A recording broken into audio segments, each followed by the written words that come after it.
It's coming up shortly. We'll be chatting to the director and one of the producers for the latest football documentary on this legend. Please don't call me arrogant, because what I'm saying is true. I'm European champion, so I'm not one of the bottle. I think I'm a special one. Iconic. It's the Weekend Sports Breakfast on talkSPORT. Good morning.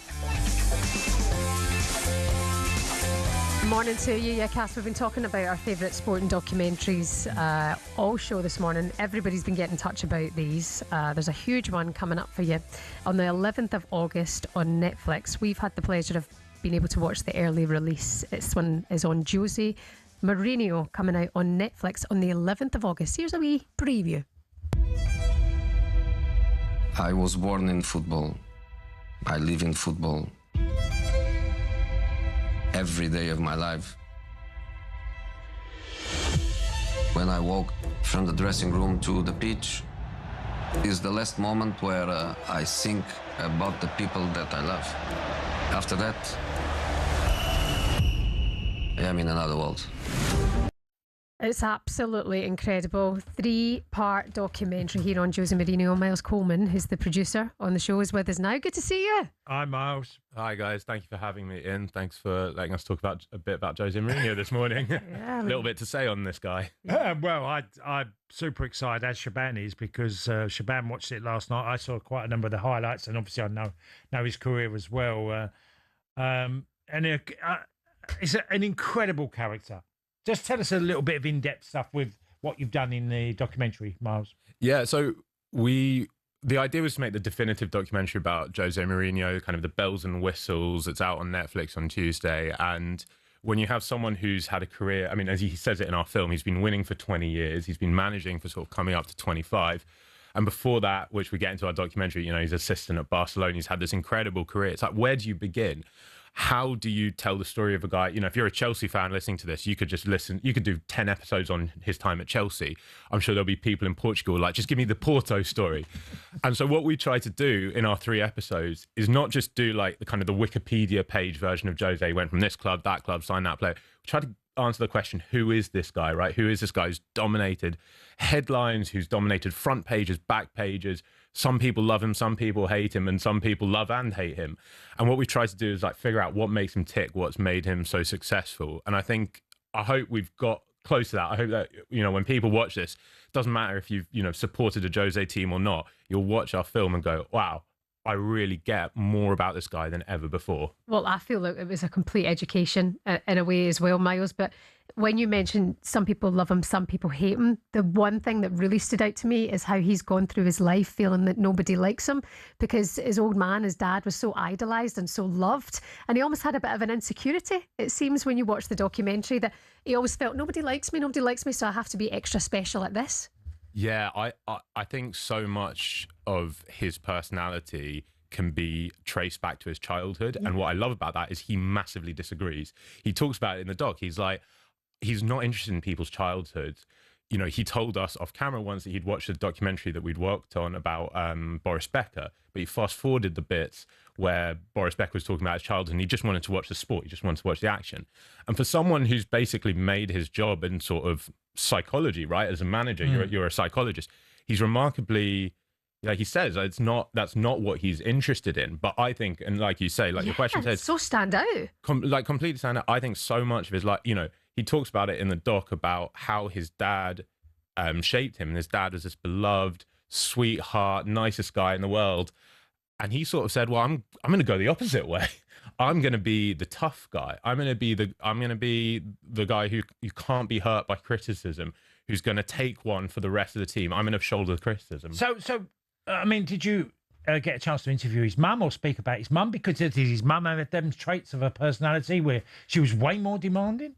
Yeah. So his family aren't in it, and that kind of tells its own story, if you know what I mean. Like, I love that he still drives past his mum's house and he says sometimes she'll look out the window and she'll wave out when he's driving his Ferrari. Like, so he's very humble. He's still got that humble beginnings in Portugal. He still kind of very much so loves that part of his childhood. It's amazing that he says it's not linked to childhood. Yeah, it's like he's a man of a lot of contradictions, and I think anyone who's watched a Jose Mourinho team will feel that, right?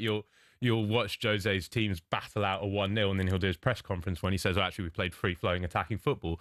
And, you know, he's that kind of character. What the myth of the man and the man himself are two different things, and that's what we try to get under the skin a little bit. So, what about does he go down any road of any failure at any time? You know, would he see Manchester United as a failure, or Spurs, or, you know, for the fans listening? Because, you know, it wasn't all... He had an amazing career and has been a brilliant manager, but there was difficult times in there.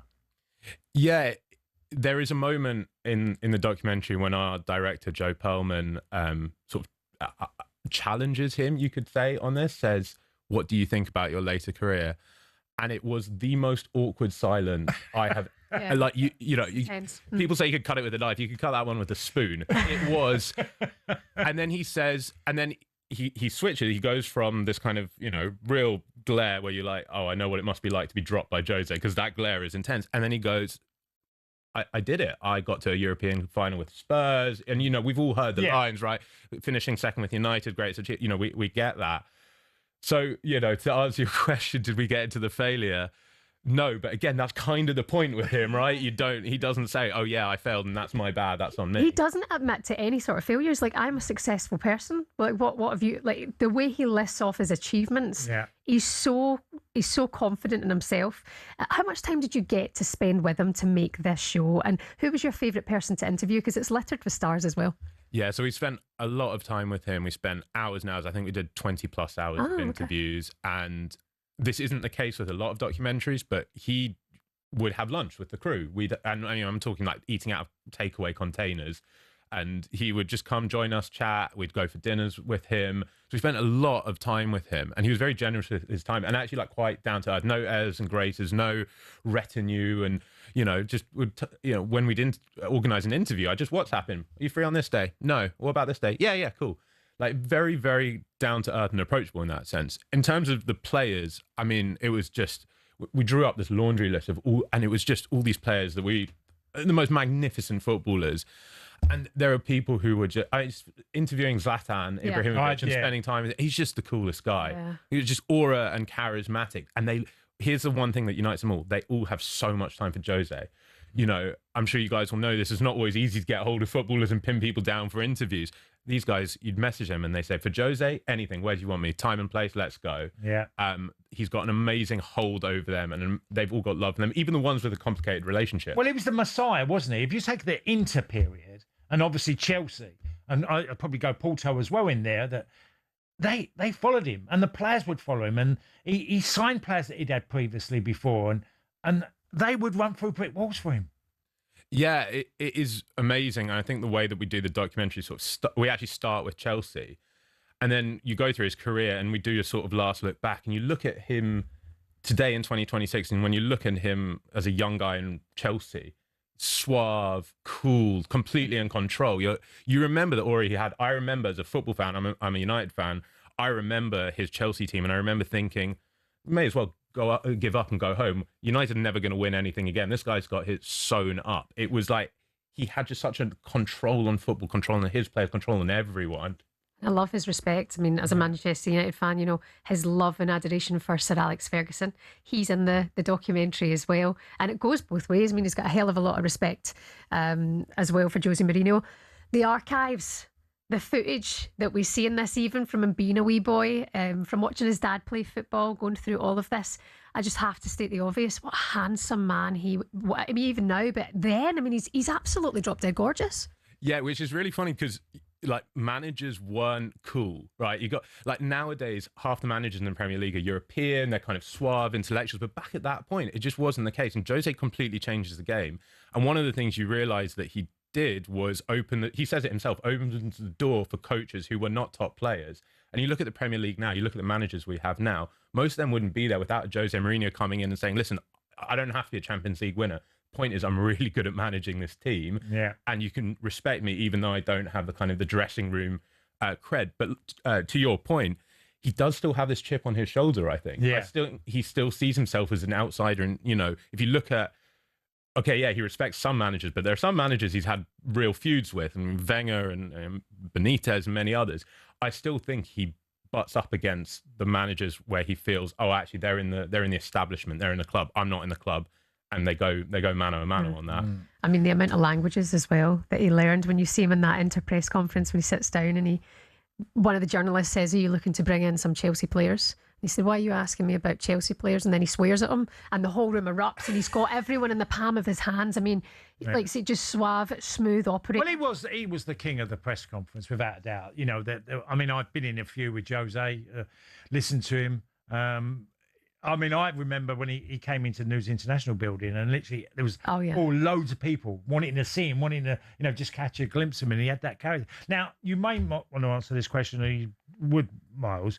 Give us your feelings about Jose from a personal view from you, how you feel about him now. Oh, that's a really interesting question, because you spend a lot of time with him, but it's, you know, we're doing a job, it's a professional context, and our job is not to be his best mate. Our job is to understand him and do kind of the best job we can for our viewers. And he is a really compelling, interesting person. I have a really different perspective on him now on a personal level to what I started. I think, like a lot of football fans, right, I look at the world of football and I think it's so glamorous. It's amazing. They earn loads of money. They get to play in these packed stadiums. What a great life. If I could be a footballer tomorrow, I wish I could. And you spend time with him and you realize how hard the grind is. Yeah. Like, you know, I'll give an example. We did a lot of our filming with him, and he was at Fenerbahce at this time. So we were going to Istanbul, and we'd go spend time with him at the training ground, and he'd be sleeping at the training ground. So he'd go, he'd train, he'd prepare the next day, he'd do his analysis, sit with his scouts, blah, blah, blah. And then he would sleep in a single bed in the training ground, kind of bare walls, so he could get up and train the next day. And there was nothing glamorous or romantic, or you realize his job exists beyond the weekend to weekend when you see his team play. The job is Monday to Friday, analysing. And I think as a fan, as much as anything, I realise it's much harder than what it appears. It's much less glamorous. It's much less romantic. Yeah. I mean, the way he was, there's a period in it where he's gone through a very hard time. I shouldn't spoil the whole thing, but I kind of have, where his wife goes through a hard time and they have a baby, and then he loses a sister at the same time on this 3-month period while he's literally on the road. Is he assistant to Van Gaal at this point? Yeah, he's assistant to Bobby Robson. He's a Barcelona. Even being Bobby Robson's translator. Like, you know, the job that he had to just get himself in it. It's a fantastic watch. It's a work of art. I have to say, I loved it. Thank you. Mark, at September 11th, and that'll be on my bucket list that day. August 11th. August 11th. Don't wait till September to watch it. Sorry, I meant to say August. I forgot what month we're in. So I can't wait. Yeah, really good stuff. Miles Coleman, producer of the show. Mourinho coming out on Netflix on Tuesday, the 11th of August. Thank you very much for coming. This Tuesday. Thanks for having me. Yeah, lovely stuff, Miles. Thank you. It's the Weekend Sports Breakfast here on talkSPORT. We'll get your sporting odds with Coral coming up next.